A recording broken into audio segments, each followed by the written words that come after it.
My stepbrother's face went white when I walked into the family reunion with printed transcripts of 10 years' worth of messages they thought I would never see. He had kicked me out of the group chat when I was 19, told everyone I was too immature to handle family business, and for a decade they plotted, mocked, and divided assets while assuming I was blind to it all. But what they did not know was that my stepsister Claire, the golden child who never lifted a finger to defend me, had been automatically backing up every single message to a shared cloud account I still had access to. I am Rebecca Torres, and the last time I spoke to most of my family was 3 years ago at my father's funeral. They made sure I sat in the back row. This morning I am standing in the marble lobby of the Grandview Estate Hall, where my stepbrother Marcus is celebrating his 40th birthday with 200 guests and an open bar that cost more than my annual salary. The invitation came exactly 8 days ago, slipped under my apartment door with no return address, just a gold-embossed card that read, "Family celebration, attendance expected." It was not a request, it was a summons. Marcus wanted me here so he could parade his success in front of me one last time, show me how far the family had come without my dead weight dragging them down. He wanted closure. I came to give him something else entirely. The double doors opened, and I stepped inside. The room was a cathedral of excess. Crystal chandeliers refracted light across white linen tables laden with shrimp towers and champagne fountains. A string quartet played something classical and forgettable in the corner. Everyone was dressed like they were auditioning for a wealth management commercial. My stepmother Linda saw me first, her smile fractured at the edges. She was holding court near the dessert table, surrounded by aunts and cousins who hung on her every word like she was dispensing prophecy instead of gossip. Her eyes locked onto mine, and I watched the calculation happen in real time. She leaned toward my Aunt Vanessa and whispered something that made Vanessa's head snap in my direction. The whisper spread through the room like a virus. Within 30 seconds, Marcus was moving toward me, his polished shoes clicking against the marble with the cadence of a man used to being obeyed. He was wearing a charcoal suit tailored so precisely it looked like it had been painted onto his body. His hair was gelled into submission, and his smile was the kind you see on politicians right before they lie to your face. "Rebecca," he said, his voice loud enough to carry to the nearest tables. "What a surprise. I did not think you would actually come. You sent the invitation," I said. My voice was steady, quiet, the tone of someone who had spent years learning not to react. I thought attendance was expected.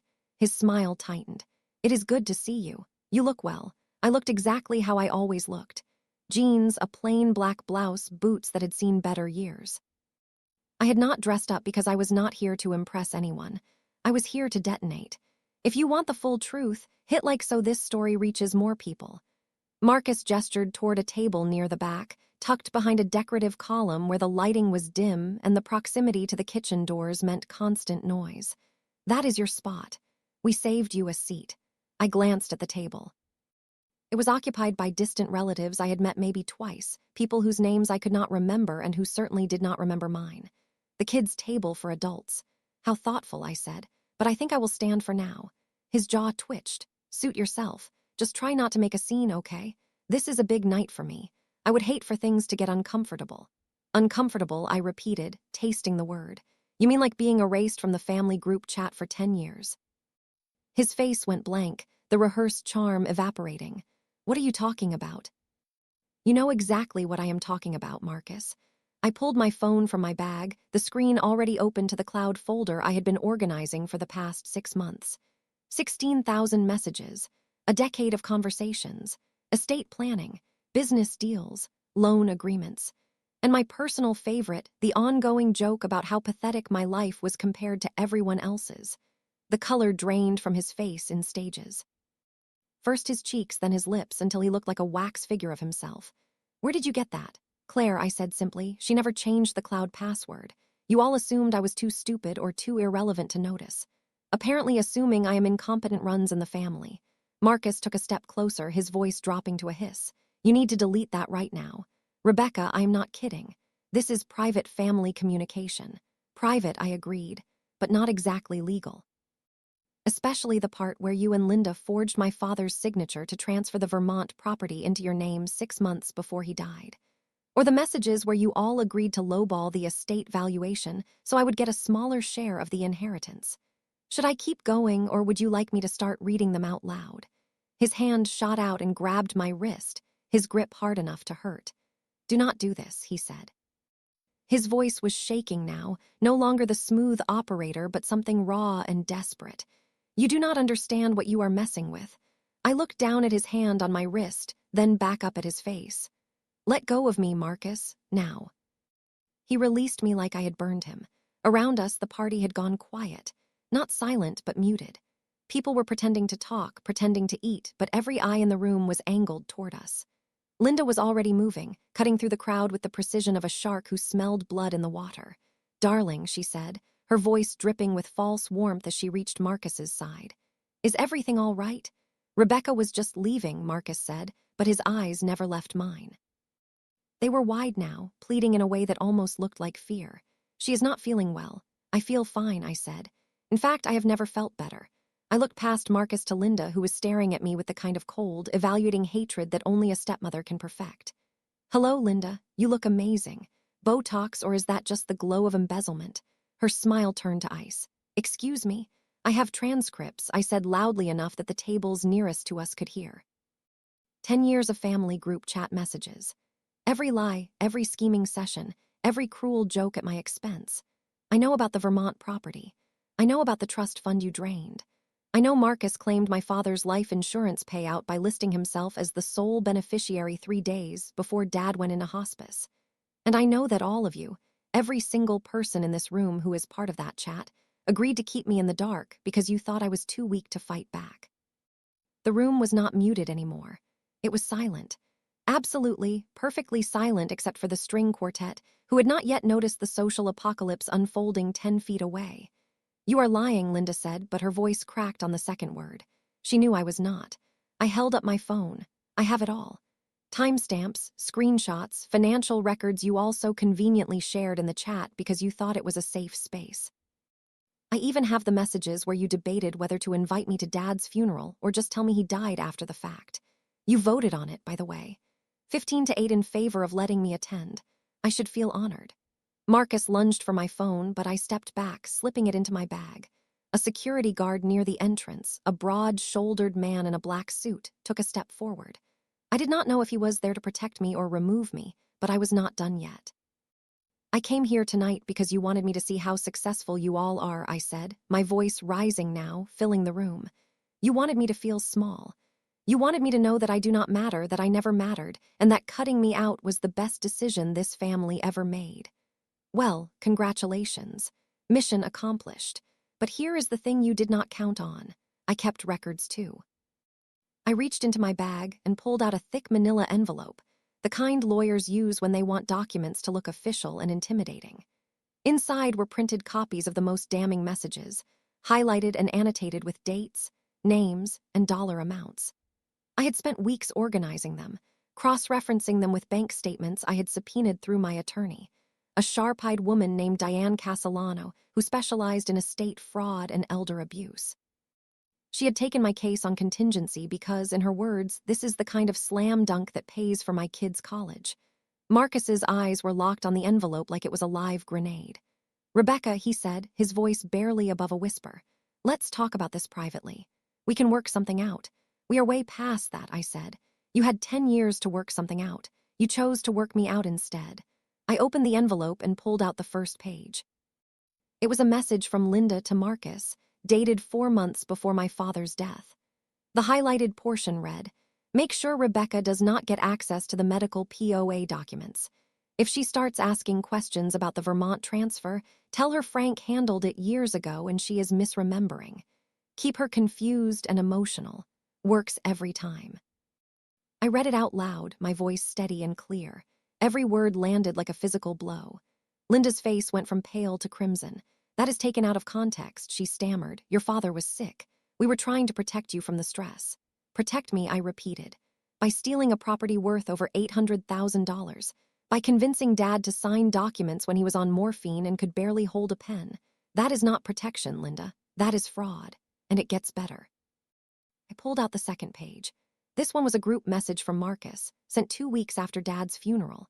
The subject line, visible at the top, read, Rebecca's share, final numbers. The message itself was a breakdown of the estate assets and how they had been redistributed after my portion was deliberately minimized.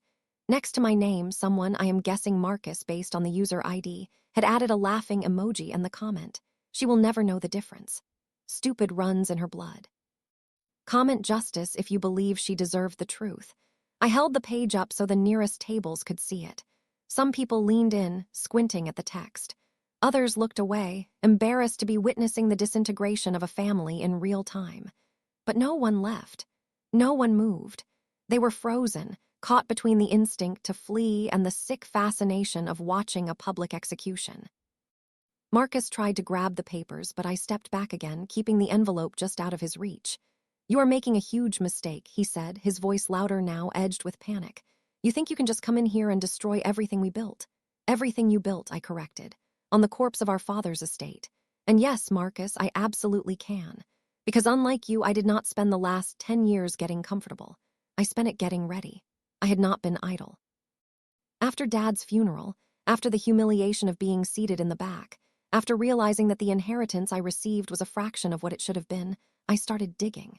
At first, it was just grief and anger, a desperate need to understand why my own family hated me so much. But the more I looked, the more I found. The cloud backup was the key. Claire had set it up years ago when we were still teenagers, back when we shared everything and she actually treated me like a sister. She linked it to a joint account we made for planning a trip to Europe that never happened. When Marcus kicked me out of the group chat, Claire never thought to revoke my access to the backup. Why would she? I was irrelevant, forgotten.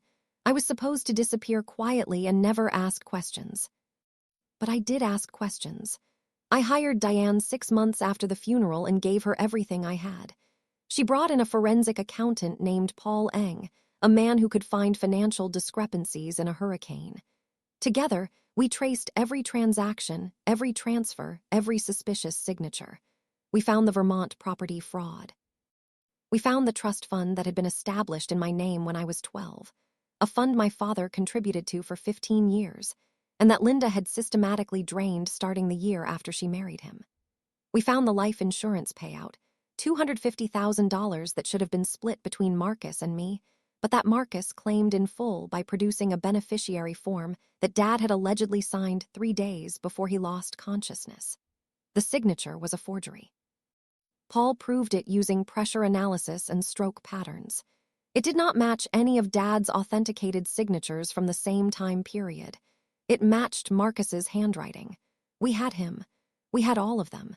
And tonight, in this room full of people who had spent a decade laughing at me, I was going to make sure they understood exactly what they had done. Linda recovered faster than Marcus. She was a survivor, a woman who had clawed her way into my father's life and his bank account with the precision of a surgeon. She straightened her shoulders, smoothed her dress, and turned to the crowd with a smile that could cut glass.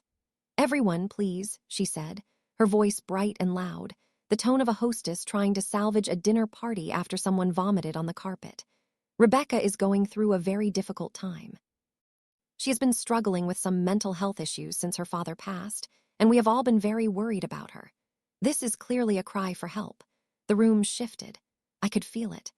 The sympathy that had been building toward me started to erode, replaced by uncomfortable pity and the kind of second-hand embarrassment people feel when they think they are watching someone have a breakdown. It was a good move. Linda was reframing the narrative, turning me from whistleblower into unstable victim. But I had anticipated this. Diane had warned me they would try to discredit me, gaslight me, make me look irrational. She told me to stay calm, stick to the facts, and let the evidence speak. I am not having a breakdown, I said, my voice cutting through Linda's performance. I am having a reckoning. And if you want to talk about mental health, let us talk about the messages where you all joked about hoping I would be too depressed to contest the will. Or the thread where Aunt Vanessa suggested someone should check on me to make sure I had not, quote, done something stupid, end quote, because then you could claim the rest of my share as abandoned assets. I looked directly at Vanessa, who was standing near the champagne fountain with her mouth slightly open. She looked like she had been slapped. I did not do something stupid, I continued. I did something smart. I documented everything. I built a case. And 2 days ago, I filed a civil lawsuit against Marcus Holloway, Linda Holloway, and the estate of Franklin Torres for fraud, elder abuse, and theft by deception. You were served this morning, Marcus. The papers are probably sitting on your kitchen counter right now next to your protein shake. The room erupted, not in cheers or applause, but in a low, buzzing chaos of whispered conversations and shocked gasps. People pulled out their phones. Someone near the back actually started recording. Marcus looked like he was going to be sick. "You are bluffing," he said, but there was no conviction in his voice. I pulled out my phone again and opened my email. I turned the screen toward him so he could see the message from Diane, sent at 7:30 this morning. The subject line read, "Service confirmed, all defendants notified." Attached was a scanned copy of the lawsuit, 23 pages of legal allegations, supported by exhibits that included the group chat transcripts, the forged signatures, and the financial records Paul had compiled. "Not bluffing," I said. "This is real, Marcus. This is happening. And unless you want to spend the next 2 years in depositions explaining to a judge why you thought it was acceptable to steal from your dying stepfather and his daughter, I suggest you sit down and listen to what I want. Type yes if you want to see all targets hit at once." He sat, not at a table, but on the edge of a decorative bench near the wall, his legs seemingly unable to hold him. Linda remained standing, but her face had lost its performative confidence. She looked older now, the mask slipping to reveal the fear underneath. "What do you want, Rebecca?" she asked. Her voice was flat, drained of its earlier venom. "I want what was taken from me," I said. "The Vermont property transfer reversed and the title returned to the estate for proper distribution. The trust fund refilled with interest, every dollar you siphoned out over 12 years. The life insurance payout split as it should have been, 50-50, with Marcus repaying my half-plus damages. And I want a formal notarized apology admitting to the fraud, signed by every person in that group chat who participated in the conspiracy to defraud me." "Non-negotiable," Marcus laughed. It was a hollow, broken sound. "You are insane. We will fight this. We will bury you in legal fees. You do not have the money to go up against us." I smiled. It was the first real smile I had allowed myself all night. "You are right. I do not have the money, but Diane does. She is working on contingency, remember. And Paul's firm has a pro bono division for elder abuse cases. They are salivating over this, Marcus. You are the villain in a Lifetime movie. They are going to tear you apart in court and then write a case study about it. Plus," I continued, "I have something you do not. I have the truth. I have documentation. And I have time. I do not have a reputation to protect. I do not have a business that depends on people thinking I am trustworthy. But you do. What happens when your clients find out you are being sued for defrauding your own family?"